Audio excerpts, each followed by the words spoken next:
रजाक भाई नहीं आए? रजाक साहब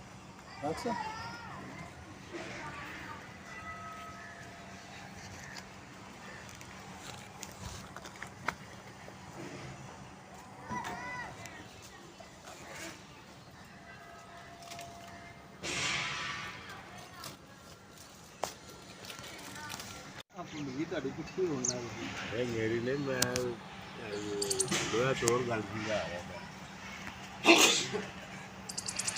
ना रखो